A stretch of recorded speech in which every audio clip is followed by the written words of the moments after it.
Carpe diem basically means to live in the moment. And I think live in the moment coincides with seizing the opportunity or seizing the moment or seizing the day.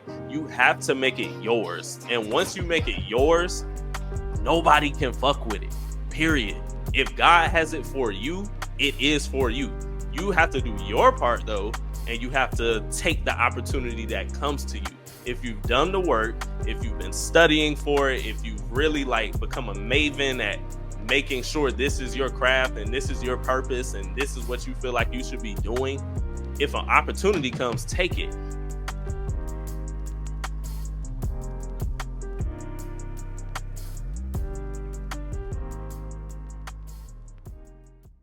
What's up, Evolvers? Welcome to another episode of the Evolving with Edgar podcast. I'm your host, Edgar Martin Jr., and we back, man. Episode 9. Can't wait to get into this show with y'all. I'm pretty sure those of y'all wondering why I'm wearing this hoodie right now. For those of y'all watching, the YouTube.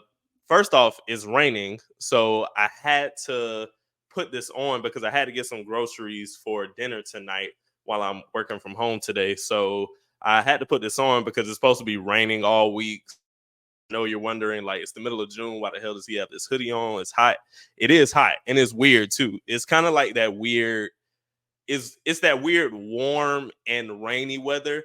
But I think I'm somebody who likes it when it's warm and rainy as opposed to when it's cold and rainy. I cannot stand when it's cold outside and it's raining because you're just shivering the entire time while you're trying to dry off, as opposed to when it's warm. But then you got your other side effects too of feeling sweaty on top of wet and everything. I don't know. It's Florida weather at this point. Like it's just gonna be bad all summer. Really, it's gonna be either scorching hot one day, or we're gonna have that muggy rain weather on other days. But just to get that out of the way, to let y'all know why I'm wearing this, I just haven't taken it off yet. But today I wanted to talk about seizing the moment.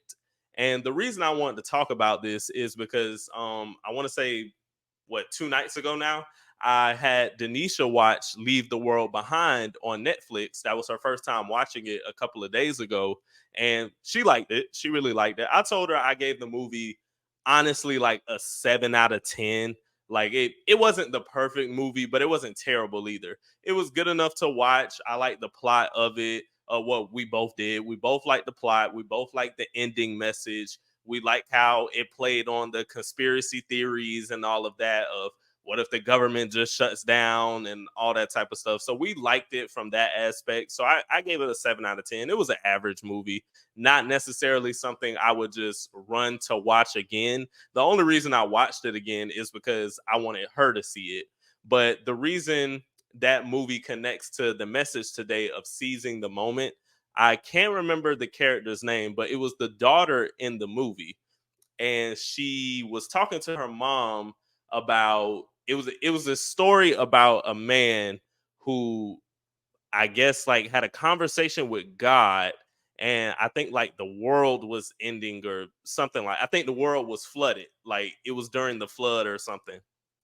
And he said that God promised him that he would get him. So there were some moments in this story that the girl was telling to her mother that there was somebody who came and asked the man if he needed help. And he said, "No, thanks. God will come save me." And then there was like a helicopter or something like, "Hey, sir, like we're trying to save people from the flood. Like, do you want to come on the helicopter?" And he was like, "No, thanks. God will save me." And then I think there was a boat that came by and he said, "No, thanks. God will save me." So, needless to say, the man ends up dying. He ends up drowning in the flood and he dies. Uh, I guess he goes to heaven or wherever. And he talks to God when he gets there and he's upset. And he's like, "You said you would save me." And he said, "I sent you like 3 different things to get you. Like, I had people try and talk to you to get you to come with them. I tried sending you a boat. I tried sending you a helicopter." So the seize the moment thought came to my mind because in the movie, the daughter sees and at this point, if you haven't seen Leave the World Behind, spoiler alert, I'm gonna give a little bit of context from the movie. So if you want to skip this part, you can, but skip like the next minute or so, I guess. in the midst of what's going on while they're at the Airbnb that they're staying at during this, worldwide shutdown.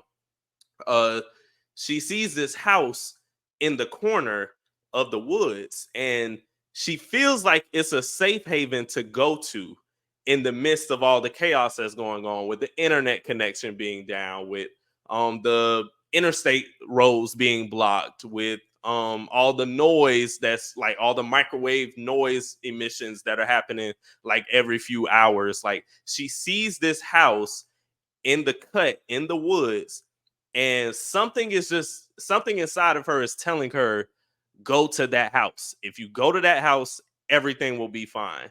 And she saw it, but she didn't go to it when she first saw it. She went back to the house that they were staying at. And throughout this entire movie, the daughter was really like the most ignored person in this whole situation. Like, her brother didn't really care about her feelings or what she was thinking. Her parents didn't really give too much about what she had to say or whatever. So, but in this movie, she sees the house, and she thinks of the story that she was telling her mom, and she's like, I ain't finna miss this opportunity, man. Like, at some point, I'm tired of waiting. And that was the main line that she told her mom. I'm tired of waiting. And when you're tired of waiting for something, especially that when it's something that you're aiming for and really have as a goal that you want to achieve, you're gonna wake up one day and you're just gonna be totally different, and you're gonna go after it in a way you never have before. You have to seize the moments that come to you, because if you don't, they're gonna pass you by, and you may not get that chance again. If she didn't say, F it, I'm just gonna get up and leave you guys because y'all want to stay here in this house while all this chaos is happening, and I see a possible way out of all this, I'm going. And I don't care. I don't care if you're my mom, my dad, my sibling, a friend, a stranger, whoever. I'm leaving, and I'm going to somewhere where I know I can achieve what I'm trying to get. And the main thing she was trying to do in the movie was finish the last episode of Friends, because she binged watched Friends on whatever social site she was watching it on. But yeah, I just thought seize the moment was one of the biggest lessons from that movie. And it resonated with me so much because I've had several moments in my life where I could have seized certain opportunities, but I didn't. There were like certain doors open for me that I was either too nervous or too scared to walk through, or I just feel like, I'm not qualified enough or whatever. And no, like, take those opportunities. Like, God does not just put stuff in front of you for you to ignore it and just walk past it and try to do it your own way. Every time you try to do it your own way, it could go well, but it may have a side effect in the future, or it just may not work, period. So that's what I took from it. And that's how it resonated with me so much, of seizing the opportunity. And I have a tattoo on me that says Carpe Diem. And Carpe Diem basically means to live in the moment. And I think live in the moment coincides with seizing the opportunity, or seizing the moment, or seizing the day. You have to make it yours. And once you make it yours, nobody can fuck with it. Period. If God has it for you, it is for you. You have to do your part though, and you have to take the opportunity that comes to you. If you've done the work, if you've been studying for it, if you've really like become a maven at making sure this is your craft and this is your purpose and this is what you feel like you should be doing, if an opportunity comes, take it. Right now, for example, I'm helping my friend Tamaya. Shout out to Tamaya. She has a company called Black on the Scene, and it's basically a film and production company where she also has this film club for high school students. And this film club not only teaches you how to, you know, learn different aspects of the film world, whether it's, directing, acting, producing, digital effects, all that stuff. She takes the time to teach kids about all of those different things throughout the summer, while also taking them to the movies and helping them apply it.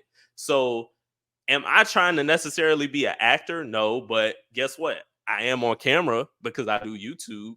I I'm public speaking to a certain extent, and I have done public speaking in the past with certain things, but I'm trying to be on camera to a certain extent with the career field that I want, of being a sportscaster, of being a YouTuber for like my own personal entrepreneurial stuff, like I'm trying to be on a screen to a certain extent to where that can not only benefit me, but I can lend my knowledge to kids or young adults to help them, not have the same missteps that I had. And I feel like that's my opportunity to seize, to sharpen my craft and really put something on my resume to show that I'm doing more than just going to work. Like I'm actually volunteering my time to, I'm sorry if y'all hear a motorcycle in the background, but I'm taking this opportunity to volunteer my time to not only help teach, but I can also learn in the process. Who knows? These kids might teach me something that,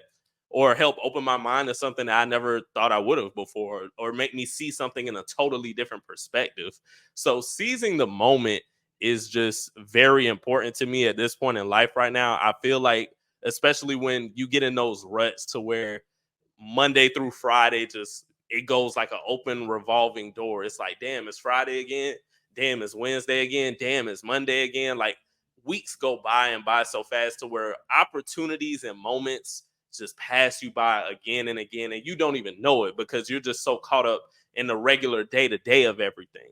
But take time to just take a step back and say, damn, what do I really want? Like, what am I trying to do? Like, what am I trying to achieve? And when you do that and you either write it down, and I recommend writing it down because if you write stuff down, you're way more likely to stick to it.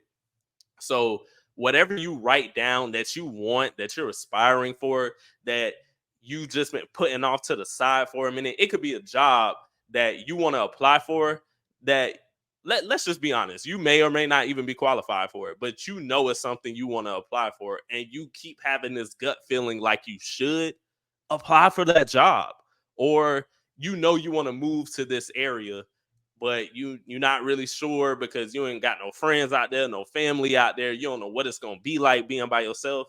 Take that chance and move and do it. If you got the money, if you got the resources, now I ain't gonna tell you to move if you ain't got no money and you ain't got no resources to be able to effectively do that.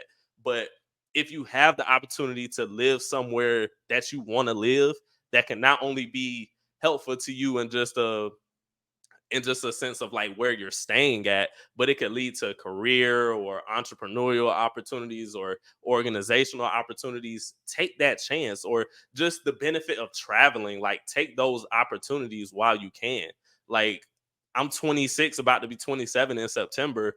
I'm still under 30. I feel like I'm old a lot of times in a sense, and not old. I know I'm very young, but I feel old in a sense of like, damn, I should be doing this, I should be doing that. And sometimes it's like, okay, it's God's timing. It'll happen when it'll need to happen. But then sometimes it's like, nah, God has definitely put me in situations where I should have made certain shit happen, but I just didn't because I was probably too scared to seize the opportunity. And this goes back to one of my previous episodes. I think it was like episode 2 of Me Versus Me, of getting in your own way. And that goes back to the subconscious thing of like, you don't even know if you're getting in your own way sometimes. So seize whatever opportunity comes your way that can benefit you and benefit others, because you never know who you can impact by seizing your opportunity. You can seize your opportunity and you could totally inspire somebody to go after theirs. And I just want to end this episode with a quick verse, a quick Bible verse to go with this. This is from what chapter is this? So this is from the book of Galatians, and this is chapter 6, verse 10 and 11. So Galatians chapter 6, verse 10 and 11. And I read through the King James version and the NIV sometimes so I can, uh, see what the actual scripture says in King James and then get a more English version. So whichever version you want to read. But the two verses 10 and 11 say, therefore, as we have opportunity, let us do good to all people, especially to those who belong to the family of believers. See what large letters I use as I write to you with my own hand. So God is basically saying, as opportunities, let us do good to all people, not just in our own interest, but in the interest of others. Use your gift. Steve Harvey says all the time, like, your gift will make room for you. If you have a gift, if you have a skill, if you have a natural talent, it will make room for you. But you got to put your mind to it and you got to want it. You have to really want that shit. And I think that's what that verse speaks to. Like, as we have opportunity, do good to all people, especially to those who are in the family of believers. Like, if you see other people who believe in God like you and who really trying to fulfill their purpose, take that first step. Don't be afraid to take that first step and try to walk in your purpose so you can influence other people to walk in theirs. And as we all continue to walk in our purpose, doors will open a little more easier. Trouble, hardships, obstacles, they'll be a little bit easier to get through to that mountaintop of success that we're always trying to get to. So that was it today. A pretty short episode, but I just felt like I needed to share that with y'all. Like I said, seize your opportunity, seize your moment, seize whatever comes in front of you that you've been waiting on, that you have been asking for, that you literally just thought about of, like, as far as like an epiphany. Like, seize all of that and use it to your advantage and use it for the betterment of not only you, but the people around you who you know can benefit from it. So that was it for today, man. Episode 9 in the books. Can't wait to do another one with you guys. Before I get my send off, make sure you subscribe, like, comment, and subscribe. I'm on the road to 50 subscribers right now. We're about at like 32, 33 at the moment. But please hit that subscribe button, hit that notification bell. Tell your friends, tell your family to join the Evolvers community. It's small right now, but I love it. I love this whole grind right now. So road to 50 subscribers. Come on and join us. But remember, to evolve is to grow. And I can't wait to see what your next phase is. See you next time.